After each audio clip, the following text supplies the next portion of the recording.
In this video, I'm going to talk about some of the flaviviruses, not all of them. Specifically, we're going to focus on the flaviviruses that might cause encephalitis because we're talking about this as part of our CNS block here where I teach. So we're talking about flaviviruses that can affect your brain. I've talked about some of the other flaviviruses before, specifically like dengue and yellow fever. Those are more likely to cause like a hemorrhagic fever or a breakbone fever. Yellow fever can lead to hepatitis. These ones, Japanese encephalitis virus, St. Louis encephalitis virus, and West Nile virus all tend to have more of like a neuroinvasive phenotype. So those are the ones that we're going to talk about here. Okay, so the flaviviruses are arboviruses. So they're usually spread by some sort of mosquito, okay? These viruses have a really broad host range, and obviously, therefore, it includes vertebrates and invertebrates because we're talking about mosquitoes. That means zoonoses. Because remember, with every vector, you've got to actually infect that mosquito. It's got to be in the salivary glands. The flaviviruses, like I mentioned, it includes dengue and yellow fever. We're going to focus on Japanese encephalitis, West Nile virus encephalitis, and St. Louis encephalitis virus. With dengue and yellow fever, we talked about this in host defense, host response in the Walter Peters case. So if you want to do like a compare and contrast, that's where you can go ahead and find those. So we're going to think about a couple things, right? So we've got the vector. I also want you to keep in mind the reservoir or the host. So where might we also see this besides just us and the vector? And where would we find it? And remember, where we find it has a lot to do with where the vector is.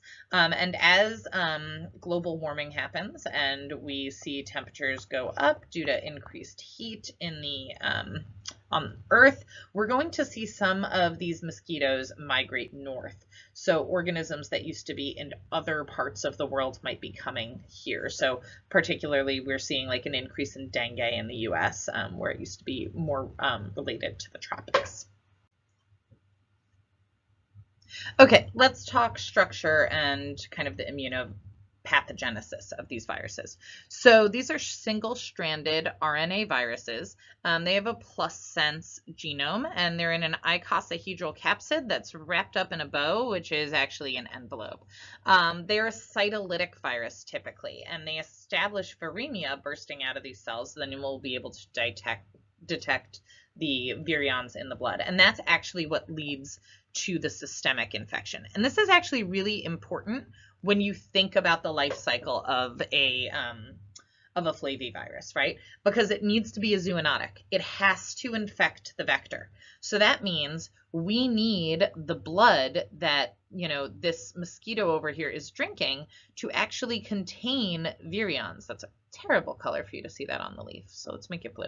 But either way, we need the virions in the blood that this mosquito drinks up, because then the virion is going to go into the midgut of the mosquito where it's going to replicate before going systemic in the mosquito. Once it's systemic in the mosquito, it's going to go back into the salivary glands of the mosquito, and then it can go to another person and infect them. So that's kind of the life cycle of the pathogen, is that it needs to be able to infect us and the bugs.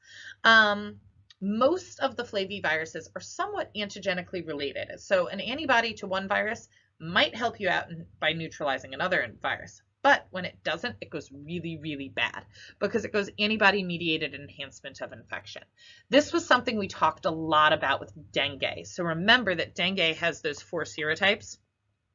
And so let's say you get infected with Den1, and then you get infected with Den1 again. That's okay, because Den1's antibodies will definitely protect you against Den1. But instead, the second time around, you get infected with Den2. So this was 1, and now you've got 2. The antibodies for 1 actually make it easier for 2 to infect your monocytes and macrophages. And that's what can lead to kind of that cytokine storm, because it is a really strong inducer of cytokines, and that can lead to hemorrhage. It's not that different with a lot of the flaviviruses. So you can get kind of this antibody-mediated enhancement of infection to the monocyte targets. So the antibody bound to a virion enhances the infectivity when an Fc region of the antibody is bound by the Fc receptors. real strong inducer. You're going to get a lot of interferon gamma, IL-1 beta, TNF, and that's going to cause kind of the prodrome symptoms, the flu-like symptoms, right? So that fever, headache, myalgia, arthralgia.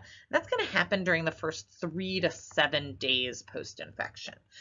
Most viral infections are not going to progress beyond this point, and we don't have to worry about it. In some cases, there will be this secondary viremia, and that is what could lead to hemorrhage or encephalitis, depending on which virus we're talking about here. Don't forget, we're dealing with mosquitoes. We need to keep in mind our seasonal cues. We're also dealing with a virus, so RT-PCR going to be important. And unfortunately, we don't have any specific treatments, but they are starting to develop some vaccines. Unfortunately, not for West Nile virus or St. Louis encephalitis virus yet, but Japanese encephalitis virus does have a vaccine, so that's good news. Okay, let's talk West Nile virus. West Nile virus was largely unknown in the United States before the year 2000. I remember I was in high school then, and I had friends that worked on a golf course, and I was in New York, where we saw a lot of the first cases of West Nile, and it just exploded. And by the end of the year, it was pretty much spread across the entire country. And these days, it practically has a worldwide distribution. So this is definitely one of those viruses that, even though we've known about it for a long time, it was first actually isolated in the West Nile district in 1937. It's now kind of everywhere. Just kind of last year in 2017, there were over 2,000 people in the United States who had confirmed cases of West Nile virus. And of those 2,000, 121 patients died of the illness. So this is not an insignificant pathogen. The vector is the Culex mosquito. Its main reservoir is birds. And that's actually something that they kind of track, how many birds are dying of West Nile this year. And that's something that we keep in mind. And they'll actually look for mosquitoes or birds even that have West Nile virus as a marker for, is there West Nile in your area? And we're getting to the time of the year where that will become more of a say. Illinois actually typically has kind of a higher incidence of West Nile. We've not really sure why. In I think it was 2002, we kind of led the country in West Nile, particularly Skokie. Skokie apparently that year was like a hotbed of West Nile virus, although I don't think they have maintained that crown, thankfully. So then the other component of this is kind of what are the clinical syndromes. The vast majority of patients, over 90% of patients, are going to be asymptomatic or have an unremarkable recovery in 3 to 6 days. So they'll have that kind of undifferentiated fever that I've talked about before, that standard prodrome. So just fever of unknown origin, maybe a rash in 50% of those patients, myalgia, arthralgia, things like that. And then it goes away in 3 to 6 days. What can be more devastating, obviously, is the West Nile virus neuroinvasive disease. And last year, every single state in the country had at least one case of neuroinvasive disease. Up here, you're seeing it's white. This is per 100,000 population, but according to CDC, there were actually cases there. It just didn't reach the amount to get to the infographic here. So with West Nile neuroinvasive disease, you're going to see encephalitis, meningitis, poliomyelitis, peripheral polyneuropathy, and other complications. You can see weakness and tingling and in extremities, and kind of this significant sequelae. This occurs in approximately 1 in 150 cases. People over the age of 50 are at the highest risk of this and also at the highest risk of dying from West Nile virus, but that is not to say that younger individuals cannot experience the neuroinvasive disease. So the neuroinvasive disease is characterized by headache, fever, neck stiffness, stupor, disorientation, coma, tremors, convulsion, muscle weakness, and paralysis.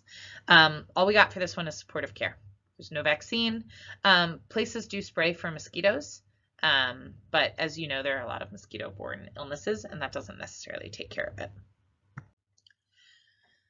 All right, let's talk about St. Louis encephalitis virus, or SLEV. SLEV is the close cousin of West Nile virus. In fact, prior to like 2000, when we started seeing West Nile virus in the United States, this was the main encephalitic virus that we saw in the US. Like West Nile, its reservoir is the bird and its vector is the Culex mosquito. These days, we don't see that many cases in the US. There's only about 7 cases annually from Canada to Argentina, and less than 1% of them are clinically apparent. The majority of these are going to be that fever of unknown origin symptoms. Fever, headache, myalgia, arthralgia. Patients will make a unremarkable recovery in about 3 to 6 days. For some unlucky individuals, there is a neuroinvasive SLEV that largely occurs in elderly patients, so patients with reduced cell-mediated immunity. And for these patients, you've got these symptoms that intensify over a period of several days to a week.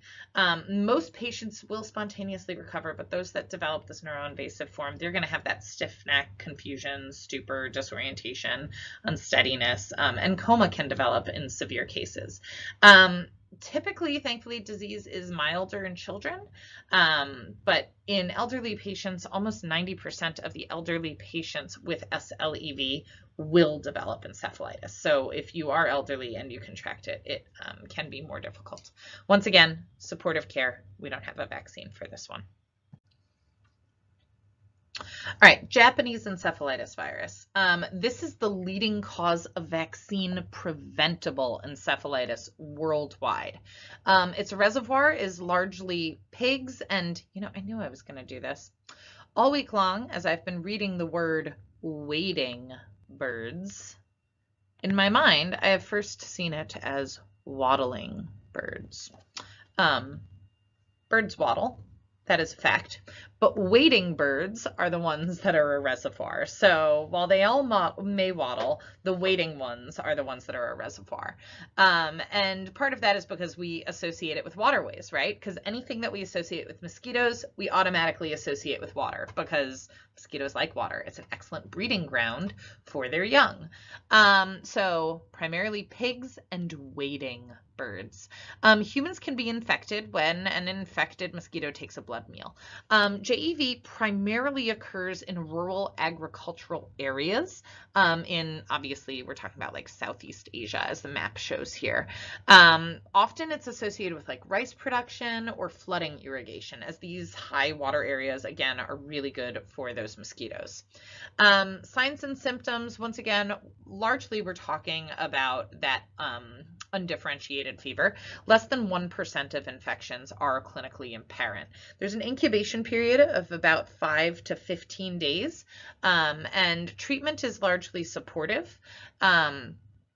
Symptoms may intensify over a period of about several days to a week, and in some cases we see this mental status change, neurologic symptoms, weakness, and movement disorders that develop during that time of intensification. And in kids, in children, we're more likely to see seizures for whatever reason. So we see more of that in children.